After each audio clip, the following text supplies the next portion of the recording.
I, 25F, my friend, 24M, told my boyfriend, 25M, we were having an affair but we're not. Boyfriend doesn't believe me. I want to say to start off with that I realize how messed up a situation this is, and I understand why my boyfriend would be upset and even suspicious, but I can't believe he doesn't trust me. So, I've been with my BF, Paul, for 3 years. In the beginning of our relationship, Paul had some issues with trust. He had been cheated on in the past. I made it clear right away that I had never cheated on anyone, that I would not, and that I understood if he had trust issues from the past, but that it was a deal breaker to me to be with someone who couldn't trust me. He has, since those early days, been really good about it, and throughout our 3 years together, I think I have earned his trust. I have always been honest with him and never cheated on him. He's asked to see conversations of mine that I've had with male friends twice over those 3 years, and I've obliged. The second time, however, I made it clear to him that I was very unhappy to be treated as though I was acting suspiciously and did not deserve privacy with my friends when he had no reason at all to think I was being shady. I said that if he didn't trust me because of something I had said or done, I was 100% happy to have a conversation about that, to discuss it, and to address any issues he had. But if I had done literally nothing to cause suspicion, then I expected him to trust me. He agreed with me, said that I had done nothing, and never asked again. Once of those conversations he asked about was with my friend Roger. Roger had, 2 years before I started dating Paul, confessed feelings of love for me. I told him I wasn't interested, and that was that. By the time I was seeing Paul, I had absolutely no reason to think things were anything but platonic between Roger and myself. A week ago, Roger and I got together for coffee. Again, I want to stress that before this happened I had literally no reason at all to think he had held on to those feelings. At the cafe, Roger suddenly went on this impassioned monologue about how much he still loved me, how Paul was a terrible boyfriend and I should dump him and be with Roger, how loyal Roger was, how perfect we were together, etc. I was pretty much silent through this whole speech because I was so surprised and uncomfortable. But when he stopped I told him, probably not as strongly as I should have, but I didn't know what to do, that I loved Paul, that I was absolutely not leaving Paul, and that I needed to go home immediately.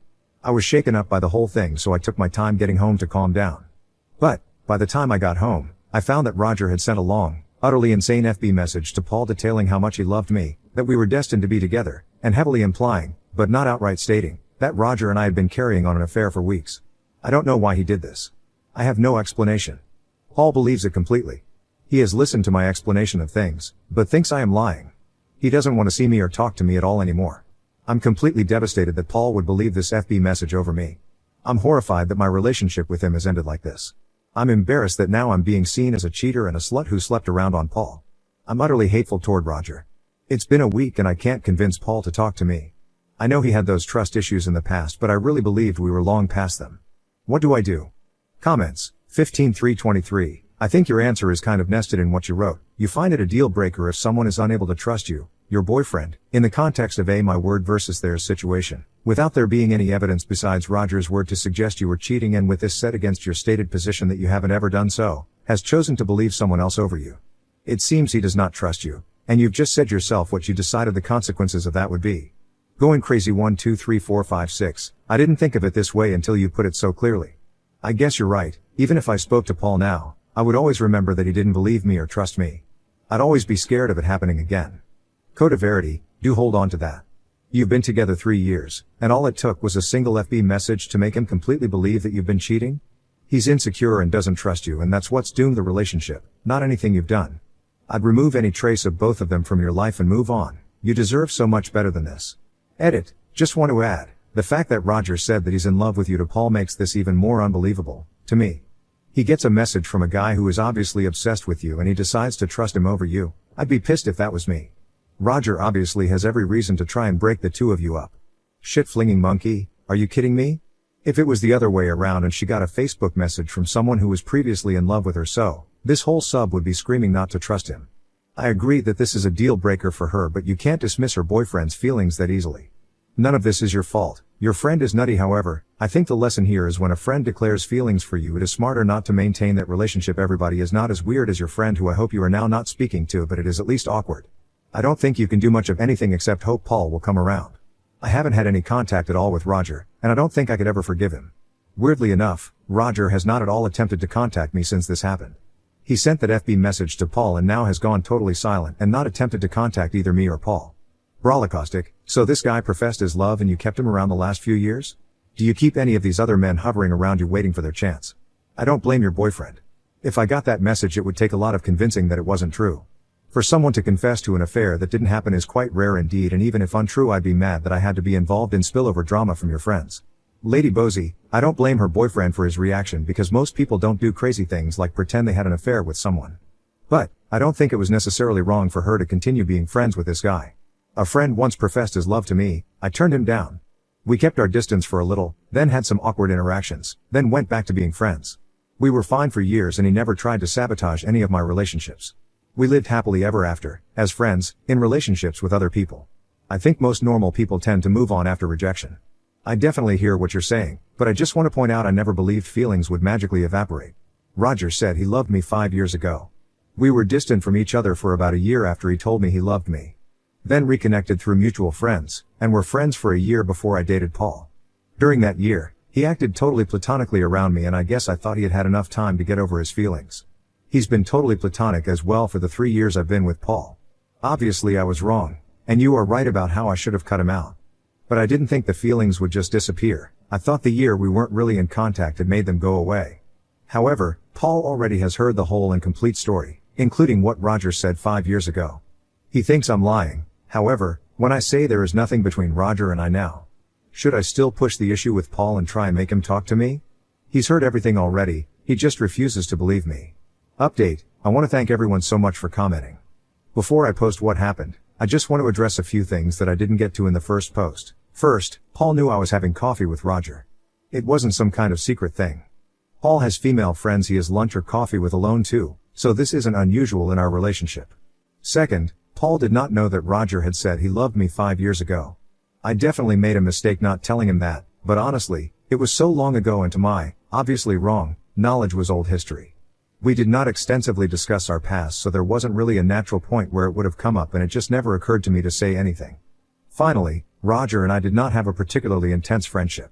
It's not like we were texting constantly or best buddies. We hung out occasionally and would be in touch if something relevant came up, but we didn't just chat randomly. Anyway, with that having been said, I took the advice of some Redditors, and when I was a little calmer IFB messaged Roger asking him why he lied. He responded with "What do you mean?" at which point I started pressing him harder. He responded only with one-word answers, and honestly didn't reply to most of my messages at all, no matter how much I asked, and never actually said any definitive statement of yes I lied for such and such reason.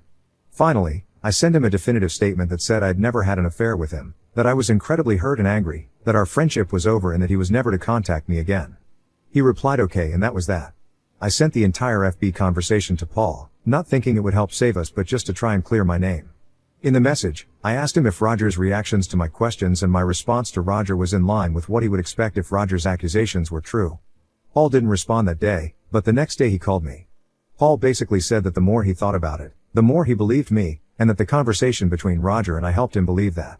That Roger's responses didn't make sense and that he now thought nothing had gone on. However, he said despite that the trust was broken between us and he couldn't be with me. I got pretty mad and yelled at him, asking why I was being punished for nothing. And he just basically disengaged from the discussion. Not my finest moment, I know, I was just so overwhelmed with frustration.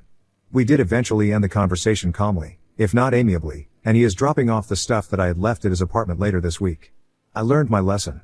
Not only will any declaration of interest by a friend end that friendship, forever, but I will never date someone who has trust issues or a history of being cheated on again.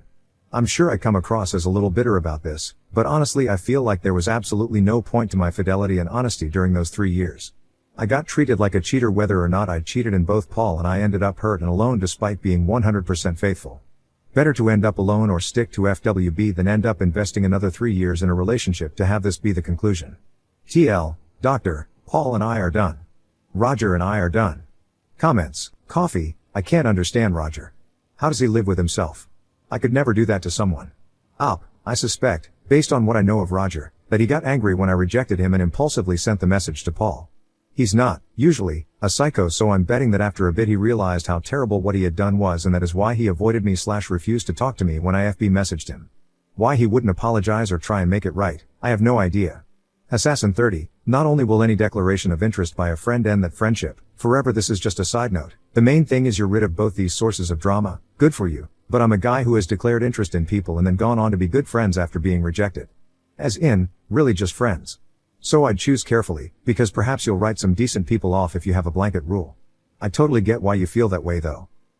I thought that this would be possible, but honestly I got a ton of comments, and still am getting them, saying how ridiculous I was to ever imagine I could continue to have someone in my life who once confessed feelings for me.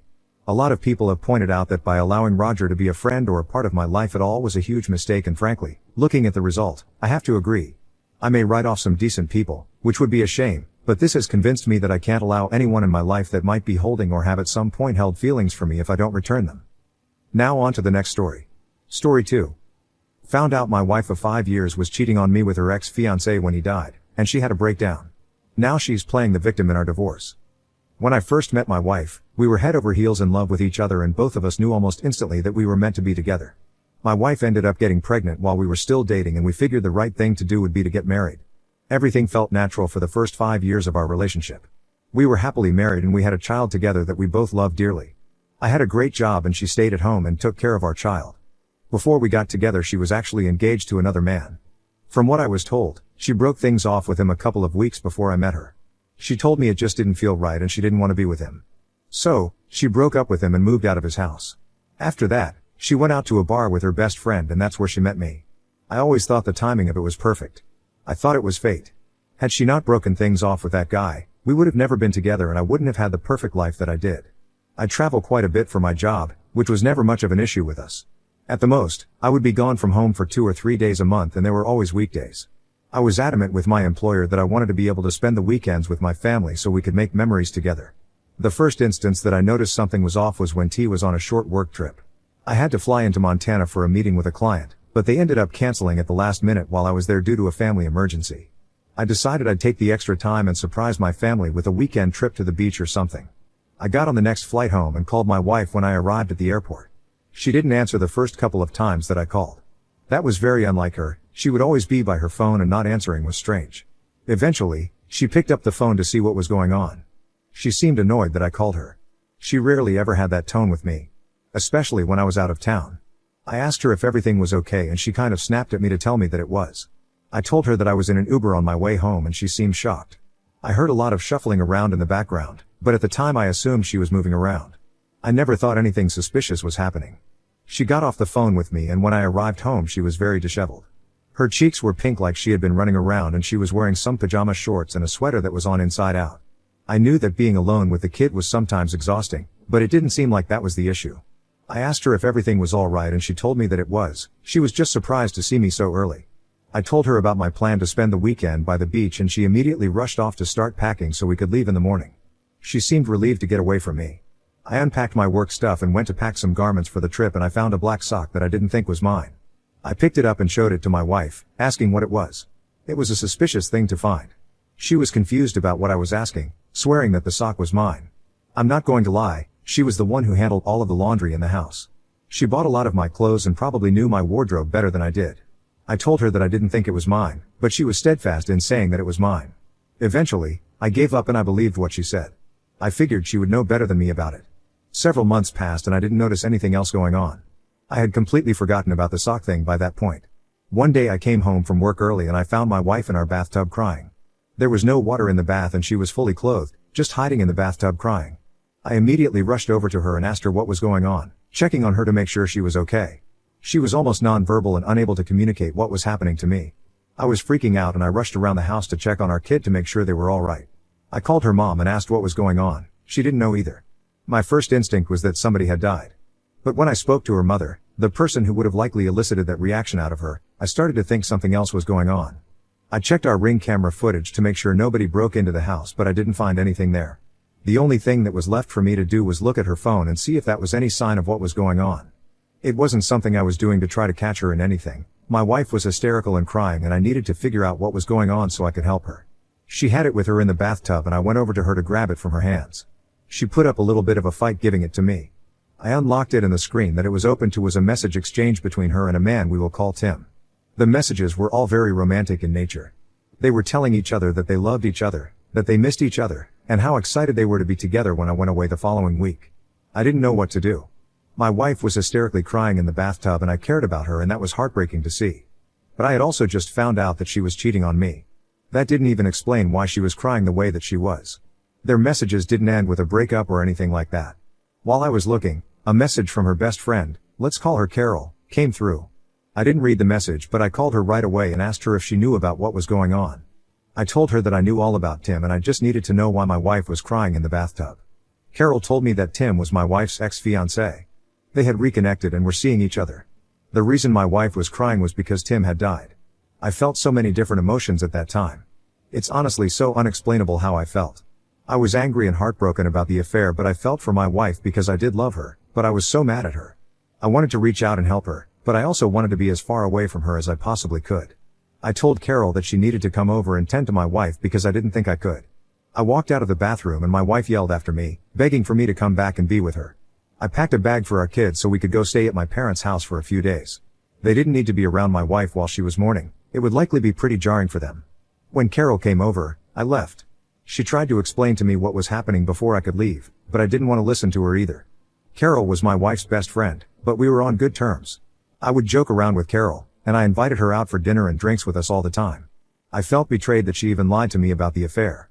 I explained everything to my parents when we were at their house and they gave me some really good advice about the matter. I felt bad about my decision to walk away from her, but they told me that she already made the decision for me. Even though I knew she was mourning, I couldn't be with her. She betrayed our marriage and the only thing left for me to do was leave her. She made her choice and I wasn't responsible for her emotions after she hurt me. I gave her the weekend at home alone to deal with everything she had too. When I returned the following week to gather some of my belongings, she begged for the chance to explain herself to me and work on the problems. I told her that there was no explaining that she was telling another man that she loved him and sleeping with him behind my back. However, I did find out that she actually was still engaged to her fiancé when we met. She and I had been dating for an entire month before she broke things off with him. I was supposed to just be a fling, but then he found out about me and they broke up. I don't know if she thought that was going to make the situation any better, but it certainly didn't. I knew then that she had been a liar throughout the entirety of our marriage. I told her that I was leaving her and that there was no swaying my mind on the matter. I knew that she was still very emotional from Tim's death, but that wasn't any of my concern. I started filing for divorce, and as I was doing that, so many people from my life reached out to me and tried to make me out as a villain. My wife had been telling everybody that I left her after she found out somebody close to her died. She was withholding the fact that she found out the man she was cheating on me with died. I made sure to clarify that to everybody who reached out to me so they knew the truth. I wasn't going to let her lie about me and make everybody we knew think I was some awful man.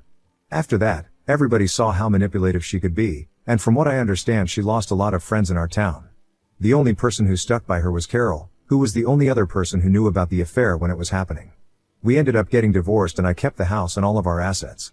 She moved in with her parents and comes by on the weekends to see our child.